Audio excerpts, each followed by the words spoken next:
voir ce qu'on fait aujourd'hui. Donc, comme je vous disais, on va commencer l'électricité dans les prochains cours de manière à ce que vous soyez à l'aise pour pouvoir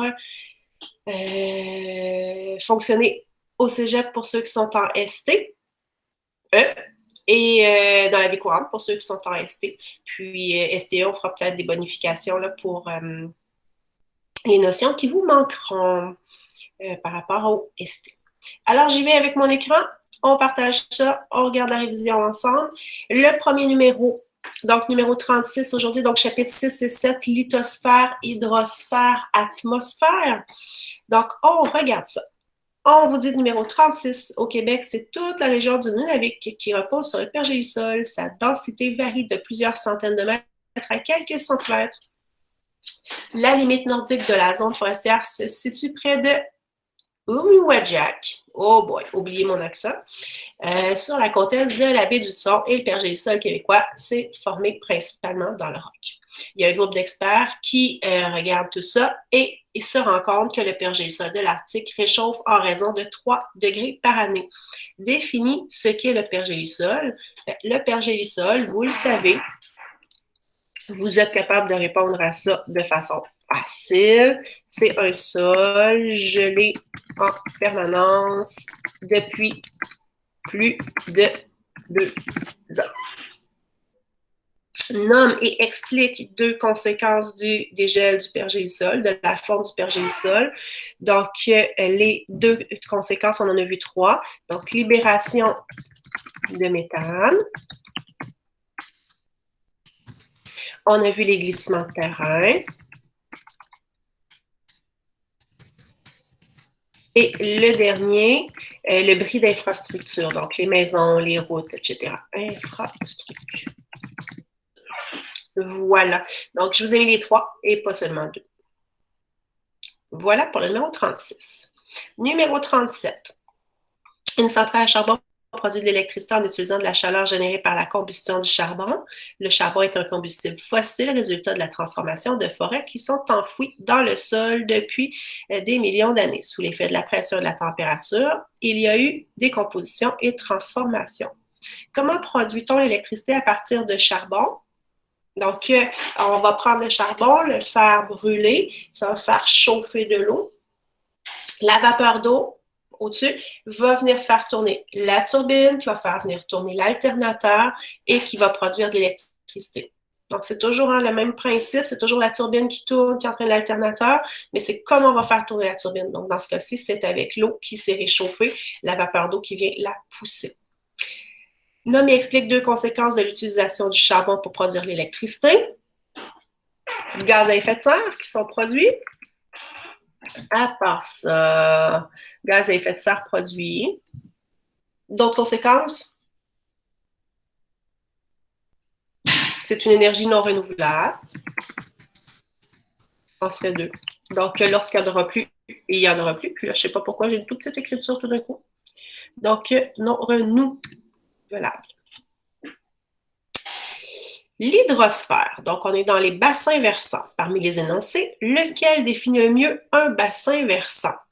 Donc, je fais la stratégie de lecture comme d'habitude. J'ai oublié de partir mon logiciel pour venir barbouiller. Je le pars en même temps. Donc, je vais venir souligner les éléments importants de ma question, puis je vais éliminer les choses qui n'ont pas de bon sens. OK. Donc, je suis revenue comme ça. Oui. Donc, je reviens m'installer sur le document de révision. Ce ne sera pas très long. Je peux passer? Bon. Donc, vous avez une mini-visite de Lily. On descend ça et je ramène mon Word ici. En plus petit. Et voilà, on va être prêt à continuer. Donc, je viens barbouiller. Comme d'habitude, on souligne ce qui est important. Donc, on veut savoir ce qu'est un bassin versant. Donc, un bassin versant, c'est une frontière naturelle, OK, qui suit la crête des montagnes, donc le haut des montagnes et des collines et des hauteurs environnantes. Ça a de l'allure. Un bassin versant, c'est l'enveloppe externe de la Terre qui regroupe l'eau sous tous ses états. Ça, c'est la définition de l'hydrosphère. Un bassin versant comprend toutes les eaux douces qui circulent sur les continents, dont les eaux des fleuves, des rivières, des lacs et des eaux souterraines. Ben, ça, c'est l'eau douce, tout simplement. Et un bassin versant est un territoire entourant un réseau hydrographique. Ses limites suivent la crête des montagnes et des collines. Donc, quand je regarde, il me reste deux réponses. Le bassin versant, c'est la frontière qui suit. Ah, OK. Fait que là, finalement, je me rends compte que ma définition A, ce serait juste la ligne qui suit les plus hauts endroits. Donc, ça, en fait, c'est la ligne de partage des eaux. C'est la définition de la ligne de partage des eaux et non pas de bassin versant proprement dit. Donc, le bassin versant, c'est vraiment le territoire au complet avec l'eau. Alors qu'ici, on ne parlait pas de l'eau du tout, du tout, du tout. Dans le 38A. Donc, c'était la petite distinction entre le A et le D. Mais vous voyez, en faisant une élimination comme je l'ai fait là, ça me permet d'éliminer les énoncés qui n'ont pas du tout de bon sens, puis de garder après ça, puis de faire l'élimination dans les numéros les choix de réponse qui me restent. J'enlève mon barbouillage, je m'en vais à 39. Parmi les énoncés suivants, lequel décrit un impact de l'activité humaine sur les cours d'eau d'un bassin versant? Donc là, c'est mes TGVCA. Donc, topographie, géologie, végétation, climat et aménagement. On me dit, l'eau circule plus rapidement après une averse qu'en période de sécheresse. C'est vrai, mais regardez ici, c'est l'impact de l'activité humaine. C'est pas l'homme qui fait la pluie. Donc, il faut faire attention. Un terrain dont la pente est accentuée va favoriser l'écoulement de l'eau. Je suis d'accord avec vous, mais est-ce que c'est à cause de l'activité humaine que la pente est plus grande? Non. Un barrage peut empêcher la libre circulation de l'eau. Ah, le barrage, ça pourrait être l'homme qui le fasse. Donc, j'irai avec C, je vais aller voir le D. Lors d'une pluie, l'eau qui ruisselle sur le sol est ralentie par la présence d'un boisé en bordure d'une rivière. Mais quand je regarde ça, le boisé, c'est pas l'homme qui le fait lui non plus. Donc, c'est la raison pour laquelle la bonne réponse, c'est le C. Donc, c'est vraiment l'homme, l'activité humaine ici qui était le mot-clé.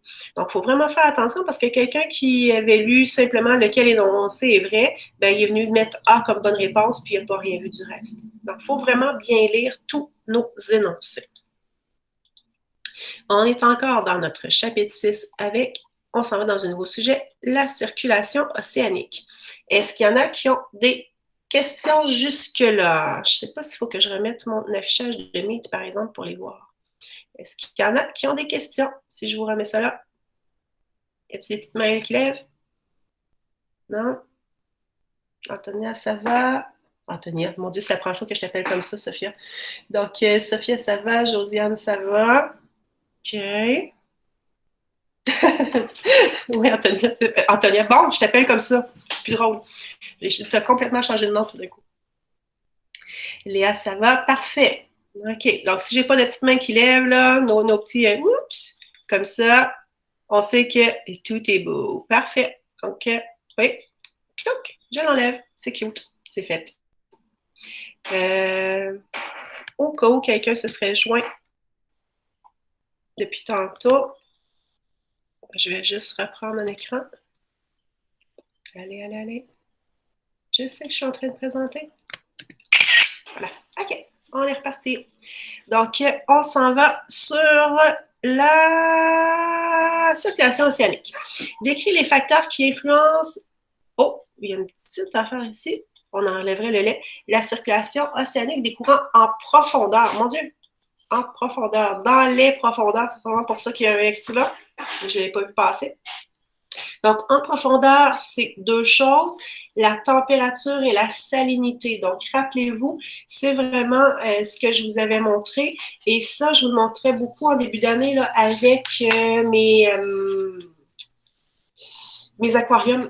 Mes aquariums avec l'eau rouge et l'eau bleue, l'eau douce, l'eau salée, l'eau froide et l'eau chaude. Donc, je venais jouer sur deux facteurs, la température et la salinité.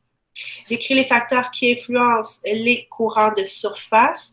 Donc, nos courants de surface, c'est vraiment les vents qui vont les influencer. Donc, le 41, les vents. Donc, même, je peux vous préciser, c'est environ les 400 premiers mètres de l'océan. Ensuite, quel est le rôle de la boucle, la circulation thermohaline? Donc, c'est de répartir la chaleur sur la planète. Donc, rappelez-vous, l'eau près de l'équateur est les plus chaude et l'eau près des pôles est les plus froides. Donc, la circulation océanique permet de répartir la chaleur sur la planète. Et je vous disais toujours, je répète encore une fois, si je suis magicienne et que j'arrête tout ça tout d'un coup, ben, il va faire beaucoup plus chaud à l'équateur et beaucoup plus froid au pôle.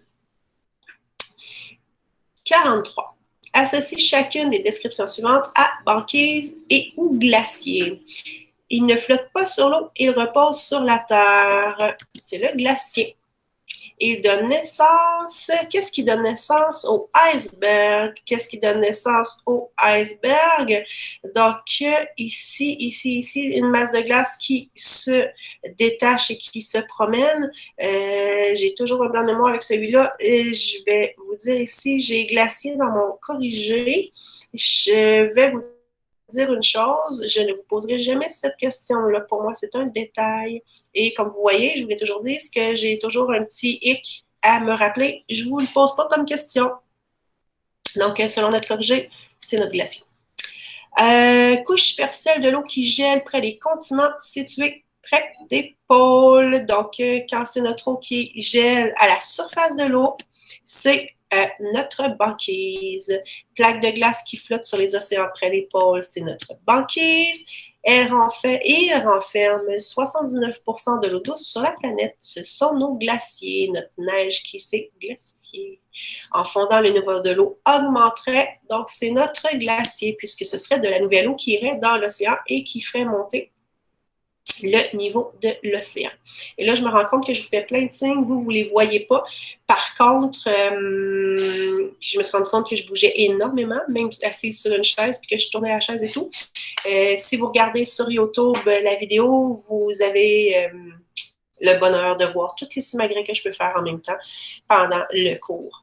Donc, des fois, s'il y a des explications, vous vous dites « Ah, ben, c'est drôle, il me semble que Annie faisait des signes en classe ou quoi que ce soit, là. » Allez sur YouTube, les signes de bras se font aller pendant les cours où je vous parle à l'écran. Sur ce dessin, un glaçon flotte dans un verre d'eau. Le glaçon représente-t-il un glacier ou une banquise? Donc, si ça flotte sur l'eau, c'est la banquise. Rappelez-vous, si j'illustrais un glacier, je prenais le glaçon et je le mettais dans ma main au-dessus de l'eau comme s'il était sur la terre ferme. Donc ici, c'est notre banquise. Je peux vous écrire B pour banquise. Donc c'est l'eau qui flotte, c'est l'eau gelée qui flotte en surface. Si la température augmente, le glaçon fondra, oui. Et qu'est-ce qui va arriver au niveau de l'eau? On se rendait compte que le niveau de l'eau reste le même puisque la glace, le glaçon, occupait déjà un espace, occupait déjà un volume. Donc, c'est un peu comme ma piscine en ce moment. Même si la glace qui est sur le dessus fond, ben, elle ne se met pas à déborder parce que la glace occupait déjà un espace dans la piscine.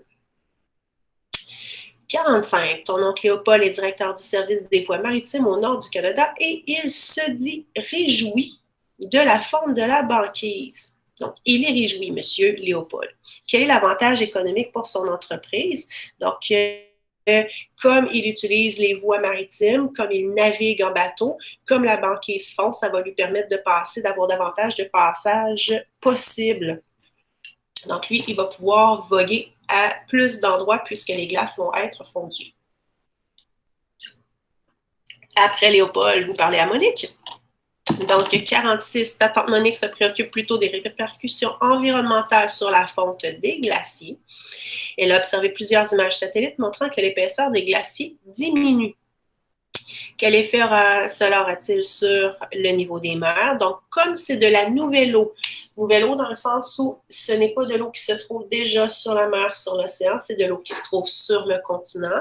C'est de la nouvelle eau qui va s'en aller vers la mer, vers les océans. Le niveau de l'eau va monter lorsque les glaciers vont fondre. Qu'est-ce qui va arriver aux zones côtières où les habitants vivent? Ben, il va y avoir des inondations. La fonte des glaciers a des répercussions sur la densité de l'eau et par conséquent les courants marins. La densité de l'eau près des pôles aura-t-elle tendance à augmenter ou à diminuer? Et qu'est-ce qui va se passer avec la circulation thermohaline? La boucle thermohaline. Bon, il y a beaucoup de choses dans cette question-là. OK? Je la regarde puis je me dis ça aurait pu être 2 puis même 3 questions. J'y vais doucement. Je vais y aller, mettons, avec une première partie. La fonte des glaciers a une répercussion sur la densité de l'eau et sur les courants marins. OK, c'est du blabla. Première partie. La densité de l'eau aura-t-elle tendance à augmenter ou à diminuer? Donc, la densité de l'eau. Je vais venir répondre pour la densité de l'eau. Première chose. La densité de l'eau, elle va diminuer. Pourquoi la densité de l'eau va diminuer? Diminuer, puis je vais écrire la densité pour que vous le sachiez. Diminuer. Hein, je bégaye en écrivant. Donc, on a un bégaiement. Ça va diminuer la densité. Ça va diminuer la densité parce que l'eau des glaciers, elle est douce. Et rappelez-vous, l'eau salée, elle est plus lourde, elle a une densité plus grande. Alors, si dans mon eau salée, je rajoute de l'eau douce, la densité diminue. Okay? Elle devient moins grande parce que je dilue le sel. Il y a moins de sel dans un même volume d'eau, donc la densité va diminuer. Et puis, est-ce que la boucle thermohaline va ralentir ou aller plus rapidement? Donc, elle va tout simplement être ralentie. La salinité maintenant. La salinité de la mer Morte est de 27,5 %. Qu'est-ce que ça signifie? Donc ça, c'est plus une question de concentration. Ça veut dire qu'il y a 27,5 et comme on est en pourcentage masse-volume, ça va être 27,5 unités de masse, donc grammes de sel dans 100% millilitres d'eau de mer, d'eau salée. Voilà pour notre 47. 48, c'est pas du chapitre 6 et 7, mais lequel va avoir la plus grande masse volumique? Ben, je vous l'avais mis encore ici, j'avais oublié de l'enlever celui-là.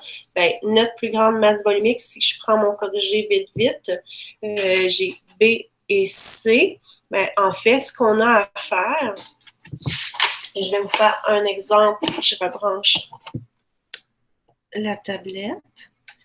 Donc, si je reprends un exemple, je vais venir faire la formule de masse volumique. Donc, pour le A,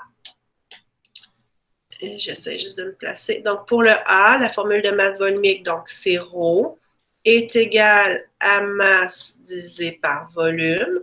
Donc, je vais venir faire 2,5 grammes de sel, donc c'est toujours ma masse de soluté, sur 50 millilitres, donc mon volume de solution. Donc ici, j'aurais 2,5 divisé par 50. Dans ce cas-ci, j'aurais une concentration de, et je viens de vous la calculer, 0,05 et ce serait des grammes par millilitre. Et je ferai chacun de mes énoncés et je les comparerai. Il ne faut pas oublier que pour pouvoir faire ça, il faut que mes masses soient dans les mêmes unités. Donc ici, ils sont tous en grammes, je suis correct. Et tous les volumes sont dans les mêmes unités. Si j'en avais eu un en litres, là, il aurait fallu que je le transforme, soit tout le monde en litres ou soit tout le monde en millilitres, parce que je n'aurais pas comparé la même chose. Okay? Donc, vérifiez bien vos unités quand vous faites quelque chose comme ça. Donc, 48, c'est bas. Après ça, on est dans nos ressources énergétiques. Donc, 2 inconvénients liés au barrage hydroélectrique. Donc, les 2 inconvénients qui me viennent rapidement en tête, ce sont les inondations et la libération de mercure. 2 avantages liés au barrage hydroélectrique, le numéro 50, ben, des avantages, c'est pas de gaz à effet de serre, pas de déchets radioactifs, c'est une énergie renouvelable. Je viens de vous en nommer 3 très rapidement. Quelle partie d'un barrage hydroélectrique produit, en parenthèse, induit le courant électrique? Donc, je vous dis toujours, l'alternateur tourne et va produire l'électricité. Donc, notre 51, la réponse est D, c'est mon alternateur. Quels sont les inconvénients liés à des centrales marémotrices? Bon, on y va doucement. Marémotrice, on sait que c'est associé à la marée qui monte et qui descend. Donc, on utilise une énergie qui est renouvelable. On va bâtir des centrales qui sont très grosses. Donc, ici, on vient lire. Ça génère beaucoup de gaz à effet de serre et c'est non renouvelable. Ben, c'est de l'eau qui circule, donc c'est renouvelable. On peut venir l'éliminer. Le coût de construction est élevé et ça doit être construit à des endroits particuliers. Ah, c'est vrai, ça prenait des marées de 5 mètres d'amplitude, donc marée la plus haute moins marée la plus basse, 5 mètres de différence et ça coûte cher à bâtir. Je suis d'accord avec le B. Génère beaucoup de gaz à effet de serre et un coût de construction élevé. Non. Doivent être construites à des endroits particuliers. Je suis d'accord. Et sont des sources d'énergie non renouvelables. On a dit, c'est de l'eau qui circule. Donc, voilà. Notre 52, on y va par élimination et il ne nous reste que le B. Je viens de finir avec vous autres la partie sur l'hydrosphère, sur l'eau. Je voudrais savoir, pendant que j'ajuste mes choses, est-ce qu'il y en a qui ont une petite main à me lever ou encore un commentaire à faire? Qui voudrait te parler? Oui, Lorenzo. Pouvez-vous juste répéter le numéro 49? 49? Oui. Mhm. Je retourne au 49. Sans problème, ça me fait plaisir. 49. 49. On remonte. 49. Deux inconvénients liés au barrage hydroélectrique. OK. Donc, quand on va construire le barrage hydroélectrique, ça va faire inonder une grande superficie de terrain autour, donc inondation. On pourrait dire en même temps, je vais vous en donner plus. Comme il y a inondation, ça va faire un déplacement de la faune, donc des animaux, et de la flore. Donc, ça va détruire la flore, ça va détruire les végétaux qui sont là. Et il va y avoir, quand on brasse le terrain pour pouvoir faire le barrage hydroélectrique, il va y avoir libération de mercure dans le sol qui était stocké là. Libération de mercure. C'est libération de mercure. Je vous les écris tant qu'à. Inondation. Déplacement de la faune. Puis destruction de la flore. Truc. Puis voyons, une de misère avec ce mot-là. Voilà. Okay. Si je reviens ici. Ah, Léa qui a besoin du 37A. Donc, Lorenzo, je t'enlève. Je retourne au 37A pour Léa, entre autres. Donc, 37A, j'y reviens.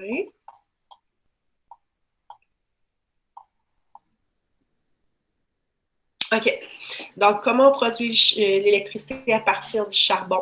Ce que je vais faire, c'est que je vais venir l'écrire rapidement. Donc, le charbon, on va faire la combustion. Donc, il y a combustion du charbon. Ça réchauffe une chaudière. Ben, pas une chaudière, mais ça réchauffe l'eau. On réchauffe l'eau. Donc, il va y avoir un réservoir d'eau qui va être là, qui va être chauffé dans un réservoir. Quand on fait chauffer de l'eau sur la cuisinière, il y a de la vapeur. Il va se produire la même chose ici. Donc, la vapeur d'eau chaude va faire tourner la turbine. La turbine qui tourne va faire tourner l'alternateur. Il va transformer.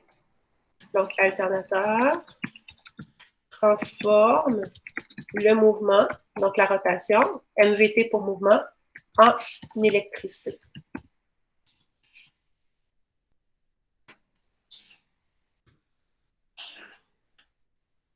Peut-être, j'étais allée vite là, tout à l'heure. Donc, voilà, je répète. Le charbon, c'est notre combustible. On va venir le faire brûler. Il produit des gaz à effet de serre. C'est une énergie non renouvelable. Donc, il va venir réchauffer l'eau dans un réservoir. La vapeur d'eau qui va se retrouver là parce que c'est chaud va venir faire tourner la turbine, qui va venir faire tourner l'alternateur parce qu'ils sont pris ensemble. Et l'alternateur va transformer la rotation, le mouvement, l'énergie motrice en électricité. Pas de problème, Léa. D'autres mains? Ça va.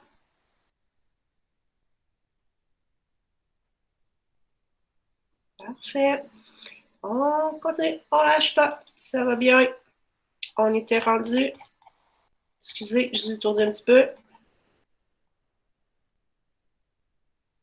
Ressources énergétiques, on les a fait. Atmosphère. OK.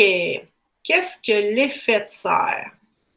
L'effet de serre, l'effet de serre, l'effet de serre, plutôt que de vous dire 10 définitions dans les heures, je prends le la belle définition du document. C'est le processus naturel qui permet de retenir sur Terre une partie de la chaleur émise par le soleil. Bon. Et là, le soleil. Qu'est-ce que ça veut dire ça en français? Rappelez-vous, j'avais ma petite image que j'avais prise la dernière fois. Puis là, je sais qu'il y en a qui sont probablement en train de noter la définition. Donc, j'ai envie de reprendre rapidement. De toute façon, je suis avec ça, ça va aller bien. Mon 5e cours virtuel. Bon, je ne veux pas. Pourquoi il ne veut pas?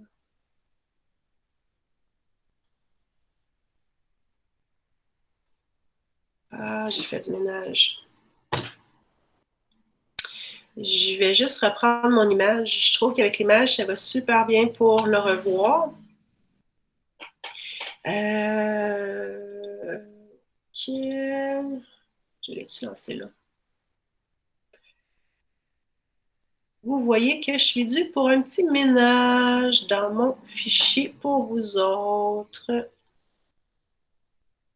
OK. Si je vais sur mon desktop.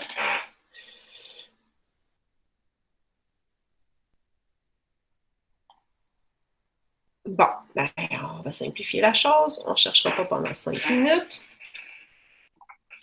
Schéma effet de réglé. Pas plus compliqué que ça. On attrape notre premier. Allo prof va nous servir ce matin. Allez, allo prof. Ouvre-toi. Vous voyez, vous avez la définition que le prof vous donne ici. Phénomène d'origine naturelle qui permet de retenir une partie de la chaleur émise par le soleil dans l'atmosphère de la planète. Il est également renforcé par divers processus d'origine anthropique. Ben, c'est le petit bout qui me restait à vous dire. D'origine anthropique, ça veut dire à cause de l'homme. Donc, c'est augmenté à cause de l'homme, à cause des gaz à effet de serre qu'on produit. Alors, j'ai le soleil ici. Le soleil qui est ici va émettre des rayons UV.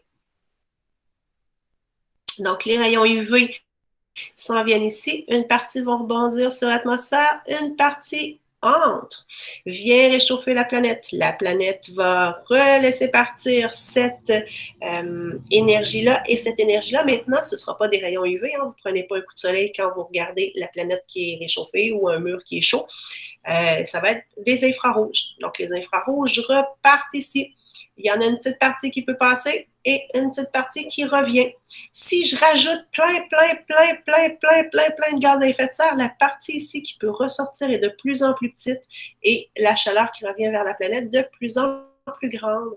Alors, la température augmente. Donc ça se fait de façon naturelle, mais c'est sûr que nous, en faisant diverses activités, on vient augmenter le nombre de gaz à effet de serre qui sont normalement naturellement présents dans l'atmosphère. Donc, on en rajoute. Fait que c'est comme si on rajoutait des couvertures, on empêche davantage la chaleur de partir.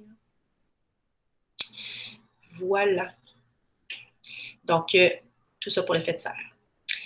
Explique les conséquences de l'augmentation de l'effet de serre sur le climat, sur le niveau de l'eau de la mer et sur la circulation océanique. Oh, c'est long celle-là.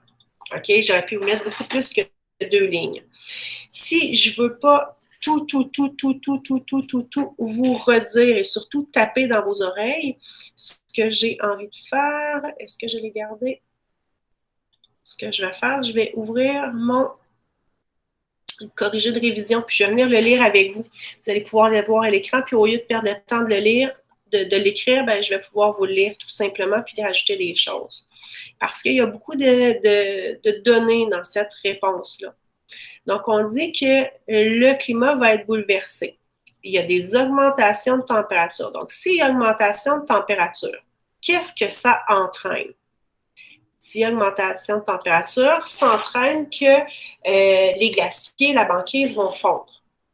Si les glaciers fondent, rappelez-vous, les glaciers sont sur la planète, sont sur le continent, c'est plus ça que je devrais dire. Donc, les glaciers sont sur le continent, ça veut dire que c'est de la nouvelle eau. Dans la mer, l'eau monte.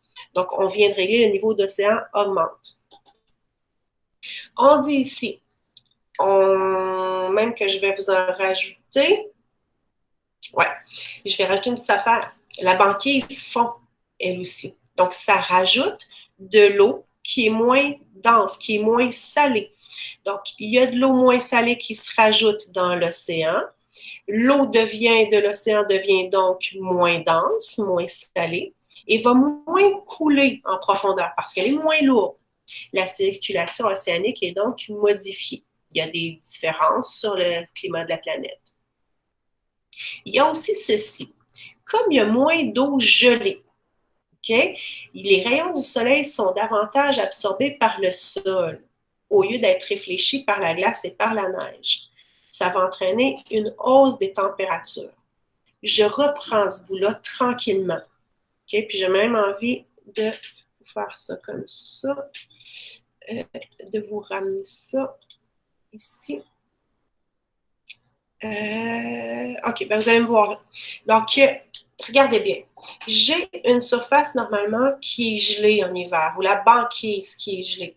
Ce qui va se passer, c'est que mes rayons du soleil vont partir, vont arriver sur la planète, et comme c'est de l'eau gelée, ça réfléchit, les rayons du soleil vont rebondir. Si il y a une grande partie de cette eau gelée-là, de cette glace-là qui n'est plus gelée, ce qui se passe, c'est que les rayons du soleil arrivent et là, c'est comme si c'était de l'asphalte ou de la terre. À la place d'être réfléchis, les rayons du soleil, ils sont absorbés par la planète. Et comme ils sont absorbés, ça permet de réchauffer. C'est ça qu'on veut dire avec ce bout de phrase-là. Ce bout de phrase-là, je peux vous le remettre à l'écran. Puis là, on va le revoir. Peut-être ça va faire comme « Ah, OK, c'est juste ça. » Donc, on dit je vous place ça pour qu'on voit au complet. Les surfaces d'eau gelée étant moins grandes, les rayons du soleil sont plus absorbés par le sol au lieu d'être réfléchis. Et ça s'appelle l'effet d'albédo. Ça entraîne une hausse des températures. Pour celle-là, avant de continuer, j'aimerais mieux vérifier est-ce que ça va ou est-ce qu'il y a des petites mains qui se lèvent.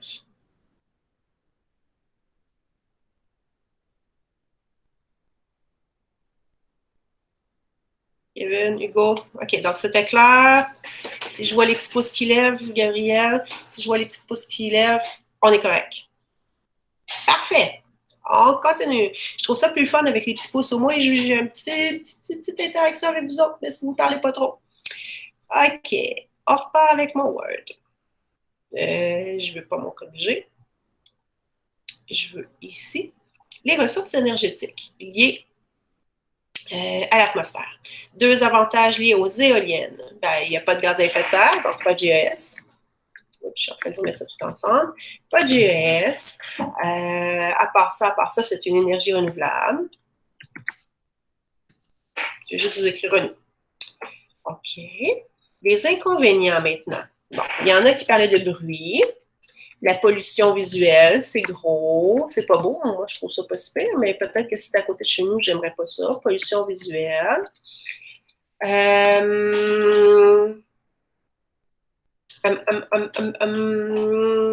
Ça coûte cher à installer, c'est sûr. C'est gros. J'en avais un autre tout à l'heure dans la tête, puis je l'ai oublié. Ah oui, oui, oui. Les vents ne sont pas prévisibles. Donc, je ne peux pas savoir s'il va y avoir beaucoup de vent ou pas beaucoup de vent. Donc, je ne peux pas me fier uniquement à l'énergie éolienne pour me fournir en électricité. Donc, les vents ne sont pas prévisibles. Et je vous en avais probablement parlé en classe. Si les vents sont trop faibles, l'éolienne ne fonctionne pas. Mais si au contraire, on se dit, ah, waouh, là, il y a des vents de 100 km/h, mais c'est pas mieux. Il faut arrêter les éoliennes pour ne pas les briser. Donc, les vents optimaux, là, c'est une cinquantaine de kilomètres/heure, si ma mémoire est bonne, pour avoir les meilleurs résultats. 57. Lors de la construction d'un immeuble, les ingénieurs prévoient placer de grandes fenêtres du côté sud pour capter le plus de lumière possible. Également, ils placeront des panneaux qui transformeront l'énergie solaire en électricité. Donc, j'ai deux choses ici.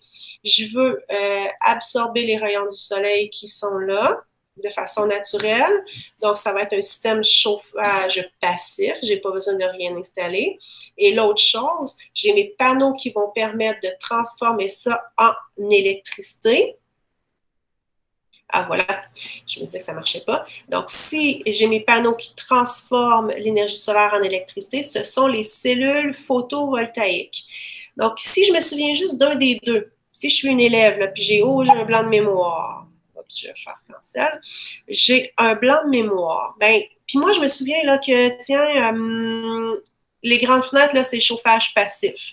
Donc, je vais chercher un élément qui a absolument chauffage passif. Donc, sur chauffage passif, je l'ai là. Cellule photovoltaïque, capteur solaire, je ne l'ai pas. Fait que je l'élimine. Éolienne, je n'ai pas vu d'éolienne là. Alors, quand je regarde ça, il me reste encore seulement deux réponses possibles. Alors, j'y vais et là, il faut que je sache la différence entre capteur solaire et cellule photovoltaïque. Bien, si je transforme l'énergie solaire en électricité, bien, j'ai le mot volt ici qui m'aide, puis le mot photo, bien, je devrais dire des préfixes, ben, des parties de mots qui m'aident à dire, ah oui, photo, c'est lumière, puis volt pour électricité, lumière, électricité. Oui, c'est le D. Les capteurs solaires, rappelez-vous, c'est par exemple une tuyauterie qui amène de l'eau qui se fait chauffer dans des tuyaux noirs sur une surface noire, sur une toiture, par exemple. Voilà. Donc, ce numéro-là est fait. Techno, on n'a pas à faire ça pour le moment. Donc, après ça, je m'en vais 82 à 88. Je vous étourdis. Ça doit être nos choix de réponse dans nos méli-mélos.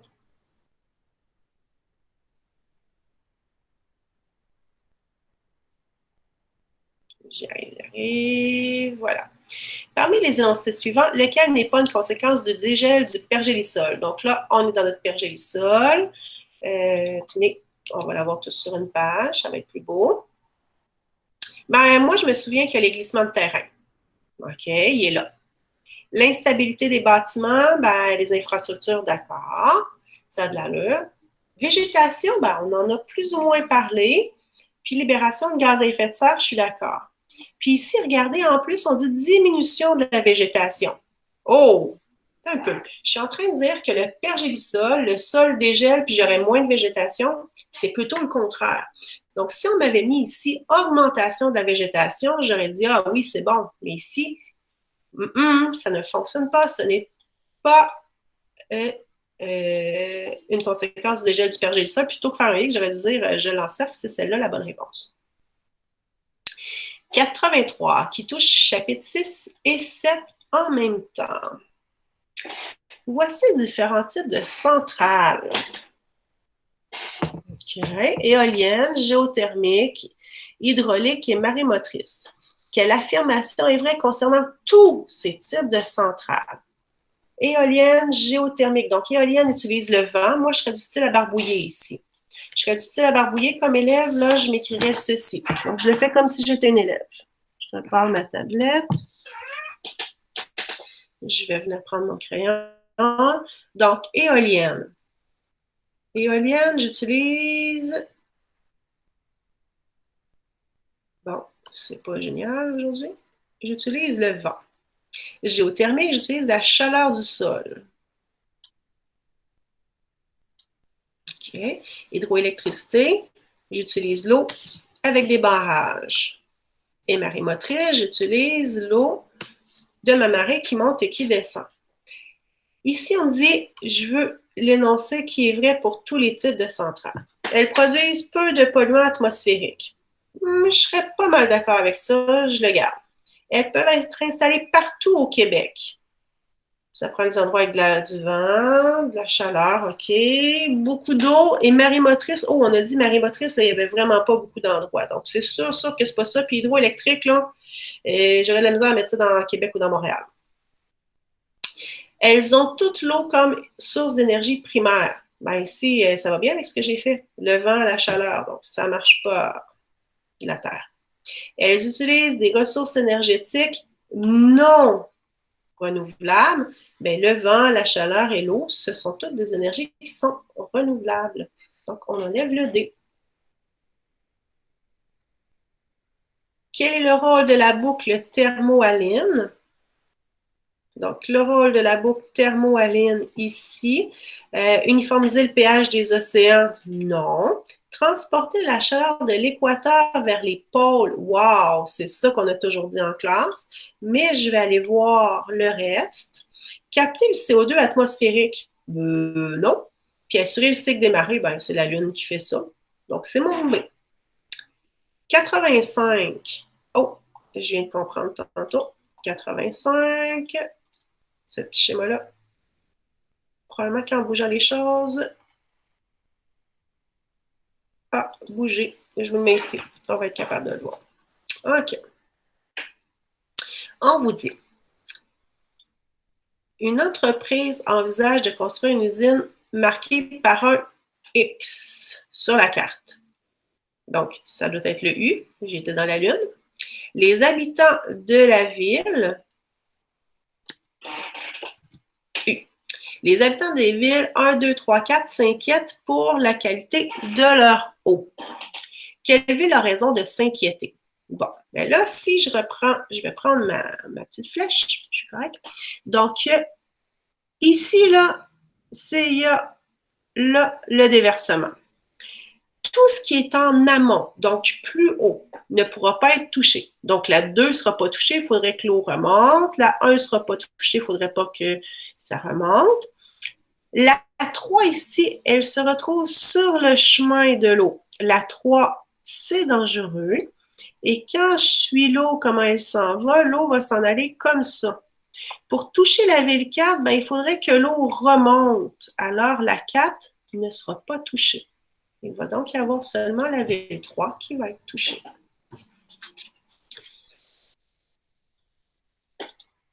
« 85. Petit dessin étrange ici. On l'enlève. 86. La circulation océanique est caractérisée par deux types de courants, de surface et de profondeur. Parmi les propositions suivantes, laquelle contient uniquement des trucs par rapport au courant de profondeur? Donc, moi, je me souviens là, que le vent, c'est juste les courants de surface. Fait que je vais enlever tout ce qui a les vents. Salinité, température de l'eau, température et les vents. Oh! Salinité de l'eau et rotation de la Terre. Il n'y a pas de vent. OK. Salinité, température et les vents. Donc, je viens d'éliminer deux choses. Il m'en reste deux. Il me reste soit salinité et température ou salinité et rotation de la Terre.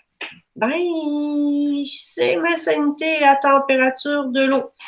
OK? Rappelez-vous, mes aquariums, sans vouloir le répéter encore une fois, donc mes mosus d'aquarium, c'est pas pour rien que je vous les fais voir puis que je les ressors, c'est vraiment pour des questions de ce type-là. Donc, c'est la température et la salinité de l'eau qui ont d'influence sur les courants de profondeur.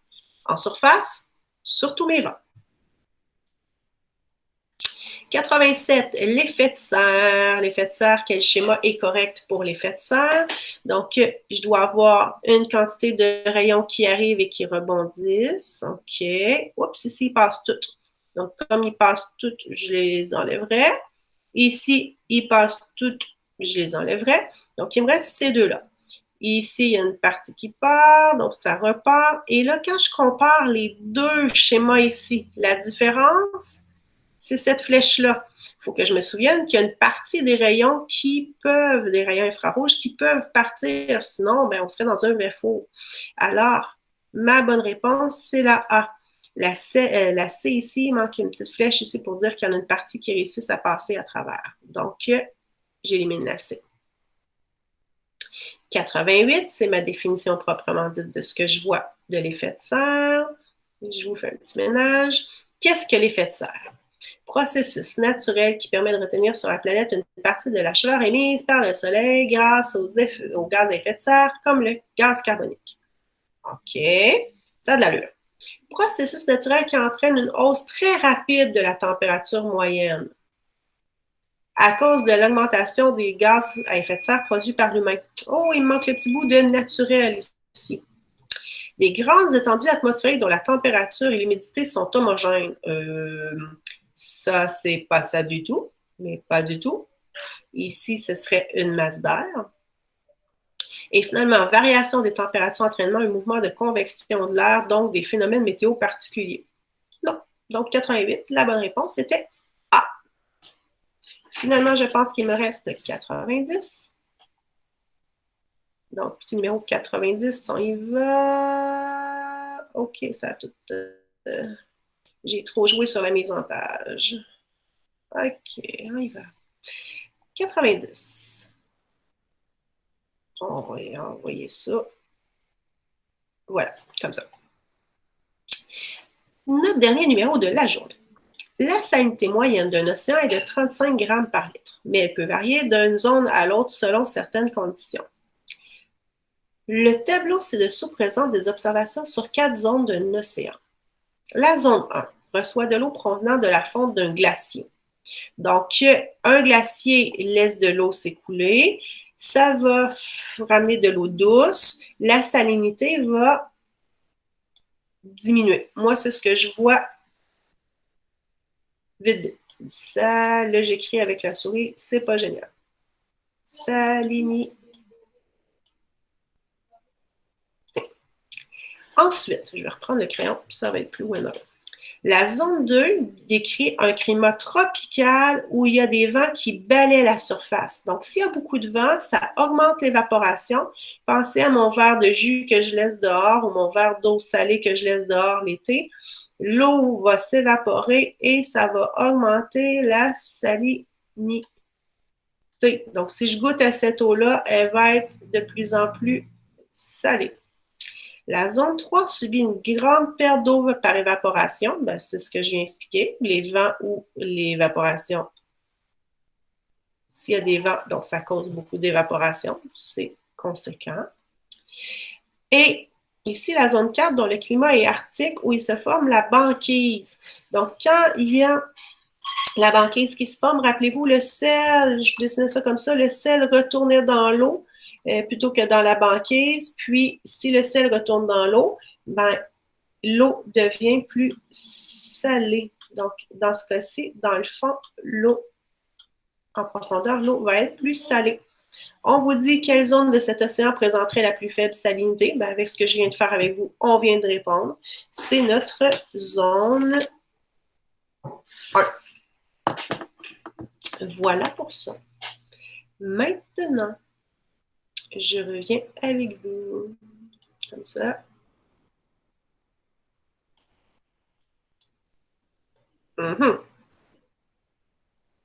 OK.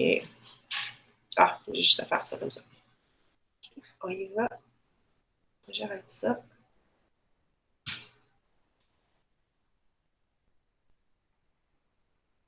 Ça. Et. Là, moi, je vois encore tout le monde à l'écran, mais plus vous, ça doit être moi que vous me voyez. Je veux essayer une mini-seconde de voir Il ne veut vraiment rien savoir pour ça.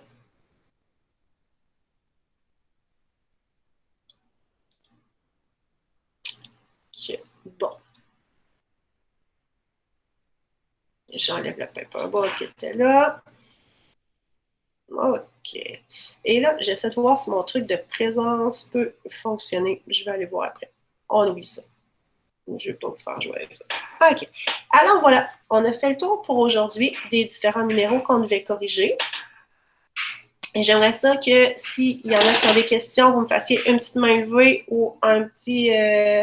vous ouvrez votre micro avec un coucou ou bien sur le chat. Je regarde ça partout tout en même temps. Ou est-ce que tout est beau?